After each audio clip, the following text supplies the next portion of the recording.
Friends, welcome to our channel success learn with Mala.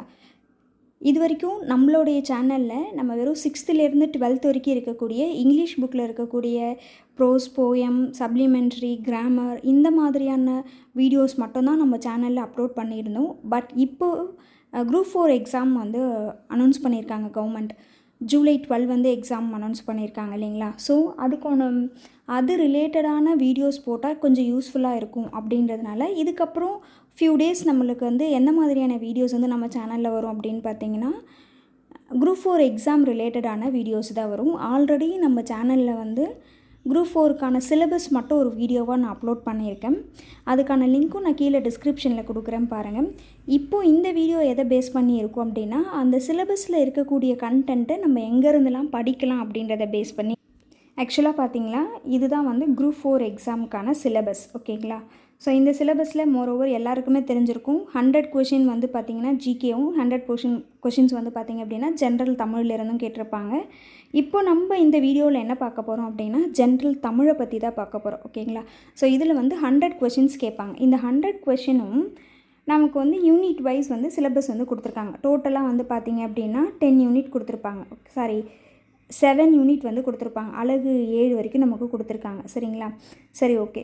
இதெல்லாம் நம்ம இப்போது இதுக்கப்புறம் வரக்கூடிய வீடியோஸ்லாம் என்ன பண்ண போகிறோம் அப்படின்னா, இந்த ஒரு அழகும் எந்தெந்த டெக்ஸ்ட் புக்கிலேருந்து படிக்கலாம் அப்படின்றதுக்கான வீடியோஸ் தான் இந்த வீடியோஸ். இதுக்கப்புறம் வரக்கூடிய வீடியோஸ் எல்லாமே நமக்கு இருக்கும். ஃபஸ்ட்டு நம்ம வந்து பார்த்திங்க அப்படின்னா இலக்கணம் இருக்குது. இலக்கணத்தில் தான் அதிகபட்சமான கொஷின்ஸ் வந்து கேட்குறாங்க. ஃபஸ்ட்டு அழகு வந்து நமக்கு இலக்கணம் இருக்குது. அதில் 25 கொஷின்ஸ் வந்து கொடுத்துருக்காங்க. சரிங்களா? ஸோ இதே கீழே வந்து பார்த்திங்க அப்படின்னா அழகு 2ல் வந்து பார்த்திங்க அப்படின்னா சொல்லகராதி இருக்குது. அதில் 15 கொஷின்ஸ் கேட்பாங்க. தென் எழுதும் திறன் இருக்குது. அதில் ஒரு 15 கொஷின் கேட்பாங்க. கலைச்சொற்கள் இருக்குது. அதில் ஒரு 10 கொஷின் கேட்பாங்க. வாசித்தலில் வந்து பார்த்திங்க அப்படின்னா 15 கொஷின் கேட்குறாங்க. எளிய மொழிபெயர்ப்புன்னு இருக்குது. அதில் ஒரு 5 கொஷின் கொடுத்துருக்காங்க. லாஸ்ட்டாக கொடுத்துருக்கிற யூனிட்டில் வந்து இலக்கியம், தமிழ் அறிஞர்களும் தொண்டர்கள், இதில் வந்து பார்த்திங்க அப்படின்னா 15 கொஷின் கேட்குறாங்க. சரிங்களா? ஸோ அதிகபட்சமான கொஷின் நமக்கு எங்கேருந்து கேட்குறாங்க அப்படின்னு பார்த்திங்கன்னா 25 கொஷின் வந்து இலக்கணத்துலேருந்து கேட்குறாங்க. அப்போது நம்ம ஃபஸ்ட்டு ப்ரியாரிட்டி எதுக்கு கொடுக்கணும் அப்படின்னா அழகு 1க்கு தான் கொடுக்கணும். ஓகேங்களா? ஸோ இப்போ இதில் வந்து பார்த்திங்க அப்படின்னா பிரித்து எழுதுக, சேர்த்து எழுதுக, சந்திப்பிழை, குறில் நெடில் வேறுபாடு அறிதல், அப்புறம் லகர ழகர வேறுபாடு அறிதல், இந்த மாதிரி நிறைய இலக்கணம் வந்து கொடுத்துருக்காங்க இல்லைங்களா? ஸோ இலக்கணத்துலேயே வந்து 2 டைப் இருக்கும். எழுத்து இலக்கணம், சொல்லு இலக்கணம். ஸோ எழுத்து இலக்கணத்துலேருந்து எந்தெந்த பார்ட் இருக்குது, சொல்லு இலக்கணத்துலேருந்து எந்தெந்த பார்ட் இருக்குது அப்படின்னு கொடுத்துருக்காங்க. ஸோ இப்போ தான் என்ன பண்ண போகிறோம் அப்படின்னா, இது எல்லாமே எந்தெந்த டெக்ஸ்ட் புக்லேருந்து நம்ம படிக்கலாம் அப்படின்றத நம்ம பார்க்கலாம்.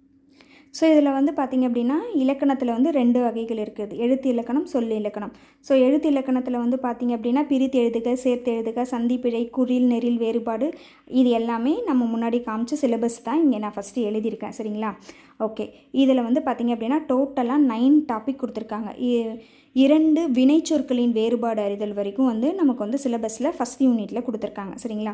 ஸோ இப்போது ஃபஸ்ட்டு நமக்கு என்ன கொடுத்துருக்காங்க, பிரித்து எழுதுதல், சேர்த்து எழுதுதல். இந்த பிரித்து எழுதுதலும் சேர்த்து எழுதலும் நமக்கு வந்து பார்த்திங்க அப்படின்னா நம்மளுடைய குரூப் 4 சிலபஸ்ன்னு பார்த்திங்கன்னா அப்படின்னா தமிழை பொறுத்த வரைக்கும் 6th to 10th வரைக்கும் படிக்கணும் அப்படின்னு சொல்லியிருப்பாங்க. பட் நம்ம கொஞ்சம் அட்வான்ஸாக 11th 12th படித்தா மட்டும்தான் அந்த சிலபஸ்க்கு வந்து கவர் ஆகும்னு சொல்லுவாங்க. ஓகேங்களா? ஸோ அதனால் நமக்கு வந்து டெக்ஸ்ட் புக் வந்து கணக்கு கிடையாது. 6th 10th வரைக்கும் இருக்கக்கூடிய தமிழ் புக் படித்தா போதும் அப்படின்னு சொல்லுவாங்க. பட் அது வந்து நம்ம மைண்ட் பண்ணக்கூடாது. இந்த சிலபஸில் இருக்கக்கூடிய இப்போ வினைச்சொல் அப்படின்னா அந்த வினைச்சொல் 6th 12th வரைக்கும் எந்தெந்த பேஜஸ்லலாம் இருக்கோ அது எல்லாமே தான் நமக்கு சிலபஸில் நம்ம படிக்க வேண்டியதாக இருக்கும். சரிங்களா? ஸோ அந்த மாதிரி இப்போ பிரித்து எழுதுக, சேர்த்து எழுதுக அப்படின்னு பார்த்திங்கன்னா 9th புக்கில் இயல் 6ல் புணர்ச்சின்னு இருக்குது பார்த்திங்களா, அந்த இலக்கணத்திலேருந்து படிக்கணும். அதே மாதிரி 6th to 8th இருக்கக்கூடிய செயல் பகுதியில் கீழே கொடுத்துருப்பாங்க இல்லைங்களா, அந்த பிரித்து எழுதுக, சேர்த்து எழுதுக நம்ம படிக்கணும். அண்ட் தென் 8th யூனிட் 6 அதாவது இயல் 6ல் இருக்கக்கூடிய புணர்ச்சி படிக்கணும். 11th வந்து பார்த்திங்க அப்படின்னா மொழி முதல் இறுதி எழுத்துக்கள் அப்படின்னு சொல்லிட்டு ஒரு இலக்கணம் இருக்கும். இது எல்லாமே ரொம்ப ஈஸியாக தான் இருக்கும். சரிங்களா? அதே என்னடா 11th புக்கெல்லாம் படிக்கணுமா அப்படின்னு கேட்டிங்கன்னா 11th புக்கும் தான் படிக்கணும். நமக்கு வந்து சிலபஸில் 10th வரைக்கும் அப்படின்னு கொடுத்துருப்பாங்க. பட் நம்ம 11th 12th அடிஷ்னலாக படிக்கணும். அது எது ரிலேட்டடாக ஃபுல் புக்கும் படிக்கணுமா அப்படின்னா ஃபுல் புக்கும் படிக்கணும்னு அவசியம் கிடையாது. நம்மளுடைய சிலபஸில் கவர் ஆகக்கூடிய டாபிக்ஸை மட்டும் நம்ம படித்தா போதும். ஓகேங்களா? ஸோ அதே மாதிரி 11th இயல் 2ல் வந்து புணர்ச்சி விதிகள்னு கொடுத்துருப்பாங்க. அதையும் நம்ம நல்லா பார்த்துக்கணும். தென் 11th இயல் 1ல் வந்து பார்த்திங்க அப்படின்னா ஆக்க பெயர்கள் அப்படின்னு கொடுத்துருப்பாங்க. அதையும் நம்ம வந்து பார்த்துக்கணும். ஓகேங்களா? தென் இங்கே என்ன கொடுத்துருக்கேன் அப்படின்னா 10th old book, 9th old book, 8th old book, 6th old book. இந்த ஓல்டு புக்கெலாம் என்ன அப்படின்னு பார்த்தீங்கன்னா 2017 ஒரு டெக்ஸ்ட் புக் வந்து ஃபாலோ பண்ணியிருப்பாங்க. சரிங்களா? ஸோ அந்த புக்கில் இருக்கக்கூடிய நம்ம சிலபஸ் ஓரியன்டாக இருக்கக்கூடிய டாபிக்ஸும் நம்ம படித்து தான் ஆகணும். புது புக்கு மட்டும்தான் கேட்போம் அப்படின்னு நம்ம டிஎன்பிஎஸ்சியில் வந்து நமக்கு சொல்லவே இல்லை. சரிங்களா? நமக்கு கொடுத்துருக்கிறது வெறும் சிலபஸ் தான். ஸோ அந்த சிலபஸில் இருக்கக்கூடிய கண்டென்ட் எங்கெங்கெல்லாம் இருக்குமோ அங்கெல்லாம் நம்ம படிக்கணும். ஸோ அதனால் 10th ஓல்டு புக்னால் 2017 இருக்கும். அந்த புக்கு படிக்கணும். ஓகேங்களா? 17, 18 வரைக்குமே அந்த புக்கு தான் இருந்துச்சு. ஸோ அதில் ஃபுல்லாகவே நம்ம படிக்கணும்னு அவசியம் கிடையாது. இயல் 6ல் இருக்கக்கூடிய புணர்ச்சி படிங்க. அதே மாதிரி 9th ஓல்டு புக்கில் அப்படின்னு பார்த்தீங்கன்னா இயல் 3ல் 9th பொறுத்த வரைக்கும் வந்து பார்த்திங்க அப்படின்னா அப்போல்லாம் first time, second term, third term 3 term இருக்கும். ஸோ அதுதான் இங்கே பருவம் 1, 2, 3 அப்படின்னு நான் கொடுத்துருப்பேன். ஸோ இதில் வந்து பார்த்திங்க அப்படின்னா பருவம் 3 இயல் 1ல் இருக்கக்கூடிய புணர்ச்சி. அதே மாதிரி 8th ஓல்டு புக்கில் தேர்ட் டேர்மில் இருக்கக்கூடிய ஃபஸ்ட்டும் செகண்டும் படிக்கணும். ஃபஸ்ட் லெசனும் செகண்ட் லெசனும் படிக்கணும். அண்ட் தென் 6th ஓல்டு புக்கில் இருக்கக்கூடிய இந்த ஓல்டு புக்கு ஃபஸ்ட் டேர்மில் இருக்கக்கூடிய 1 and 2 படிக்கணும். ஓகேங்களா? தென் குறில் நெறில் வேறுபாடு அறிதல். ஃபஸ்ட்டு நம்ம பிரித்து எழுதுக சேர்த்து எழுதுக டாபிக் பார்த்தோம் இல்லையா? இந்த பிரித்து எழுதுகையும் சேர்த்து எழுதுகையும் 6th 12th வரைக்கும் எந்தெந்த புக்கில் நம்ம படித்தா போதும், இதை மட்டும் படித்தாலே போதும். நமக்கு வந்து எத்தனை கொஷின்ஸ் அதுலேருந்து கேட்குறாங்களோ அது ஃபுல்லாகவே நம்மளால் அட்டன் பண்ண முடியும். ஓகேங்களா? தென் குறில் நெறில் வேறுபாடு அறிதல். குறில் நெறில் வேறுபாடு அறிதல் வந்து நம்மளால் ஈஸியாகவே எழுத முடியும். ஏன்னா அந்த கொஷின் மட்டும் கொஞ்சம் ஈஸியாக தான் இது வரைக்கும் கேட்டிருக்காங்க.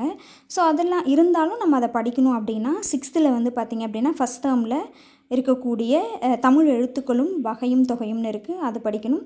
அண்ட் தென் 6th ஓல்டு புக்கில் வந்து ஃபஸ்ட்டு டேர்மில் இருக்கக்கூடிய லெசன் 1 and 2 படித்தா போதும். தென் சந்திப்பிழை, எழுத்துப்பிழை, ஒற்றுப்பிழை அறிதல் அப்படின்ற ஒரு டாபிக் கொடுத்துருக்காங்க. அதாவது பிரித்து எழுதுக சேர்த்து எழுதுக, நெக்ஸ்ட் குறில் நெறில் வேறுபாடு அறிதல். அதுக்கு அடுத்த டாப்பிக்காக என்ன கொடுத்துருக்காங்க அப்படின்னா சந்திப்பிழை, எழுத்துப்பிழை, ஒற்றுப்பிழை அறிதல். சரி, இதுதான் கொஞ்சம் அதிகமாக இருக்கிற மாதிரி இருக்கும். ஆனால் இது ரொம்ப ஈஸி தான், நமக்கு படித்தாலே கொஞ்சம் புரிகிற மாதிரி தான் இருக்கும். 9th இயல் 3, 4 அதாவது தேர்ட் லெசனும் ஃபோர்த் லெசனில் இருக்கக்கூடிய வல்லினம் மிகுமிடம் மிகா இடங்கள். அதே மாதிரி 7th இயல் 2, 9th இயல் 5. ஓகேங்களா? அதில் மொழியை ஆள்வும் பிழை திருத்தம் அப்படின்னு ஒரு டாபிக் வந்து இலக்கணத்தில் இருக்கும், அது படிக்கணும். அதே மாதிரி 8th பார்த்திங்க அப்படின்னா இயல் 7 வல்லினம் மிகுமிடம் மிகா இடங்கள்.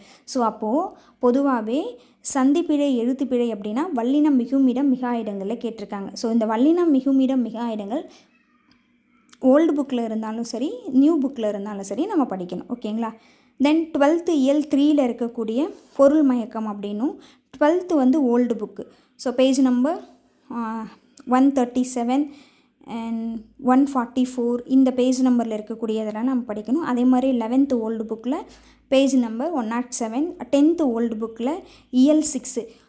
இப்போ நியூ 10th ஓல்டு புக்கு எவ்வளோ முக்கியமோ அதுக்கு ஈக்குவலாக நமக்கு ஓல்டு 10th புக்கு ரொம்ப ரொம்ப முக்கியம்.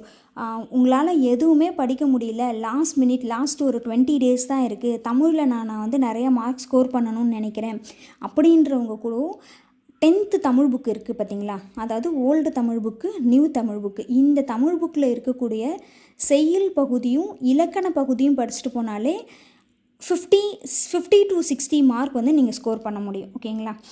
தென் 9th ஓல்டு புக்கில் ஃபஸ்ட் டேர்மில் இருக்கக்கூடியது ஃபஸ்ட்டு இயல் 1, அப்புறம் 9th ஓல்டு புக்கில் செகண்ட் டேர்மில் இருக்கக்கூடிய இயல் 1 படிக்கணும். ஓகேங்களா?